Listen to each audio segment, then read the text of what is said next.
ఈ క్రిములను మొత్తం తులసి సంహారం చేస్తుంది.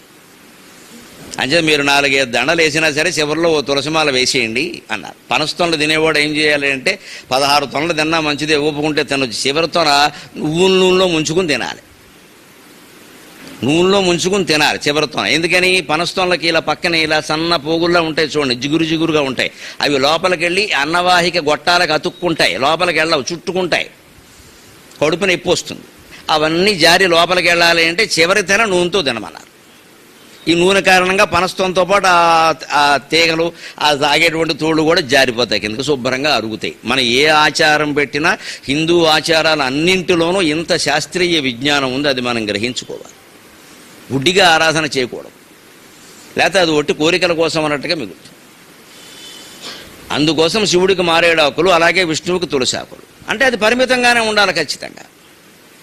దాన్ని మళ్ళీ 1,00,000 కోటి చేసేసి పుణ్యాలు ఫలితాలు పెంచేస్తే ఇక పుణ్యాల మీదే ఉంటుంది దృష్టి, అసలు విజ్ఞానం పోయింది. పైగా విష్ణువుకి చికాకు వస్తుంది, నన్ను చంపేస్తున్నారు, ఇక్కడ కూర్చోబెట్టి నా వెళ్ళిపోతాడు, ఆ గుళ్ళో ఉండడు ఆయన.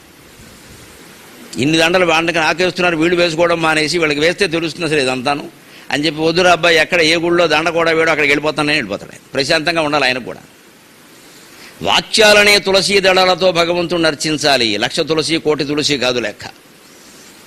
మృదు భావమరంద మాధురీ శ్రీ కమనీయ వక్ష్య తులసీదళ సేవిత పద్మనాభ శయ్యాకర దుగ్ధ సాగర.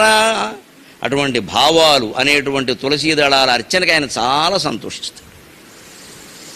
అటువంటి పద్మనాభుడు శయనించేటువంటి దుగ్ధసాగరం ఉందే క్షీరసాగరం, మఖానస, అందులో మాత్రం వంటశాల ఉండదా? శ్రీ మహావిష్ణువు లక్ష్మీదేవి కాపురం పెట్టాక పాలు పొంగించకుండా ఉంటారా? బాలసముద్రంలో పాలే పొంగిస్తారు. దానికి వాళ్ళ మామగారు క్షీరసాగరమూర్తి వచ్చి బట్టలు పెడతాడు ఇద్దరికి కూడా. మామగారు బట్టలు పెట్టాలిగా లెక్క, అందుకని పెట్టవలసింది. అలాగా ఆయనకి జరుగుతాయి, ఎందుకు సంసారమేగా మరి. అందుకని మహానసం అంటే వంటశాల, కిచెన్ అంటాం ఇవాళ, దాని సంస్కృతంలో మహానసం అంటారు. అదే తెలుగులో బానసం, బానసం, బానసమైంది. ఆ మహానస శాసక పద్మజాపురాణి, ఆ పాలసముద్రంలో ఉండే వంటశాలకి నాయకురాలు ఎవరండి? ఏ ఇంట్లోనైనా వంటశాలకి స్త్రీయే నాయకురాలు. అందుకని పాలసముద్రం అనే వంటశాలకు కూడా లక్ష్మీదేవి నాయకురాలు. ఆవిడ స్తోత్రమే మనం ఇప్పుడు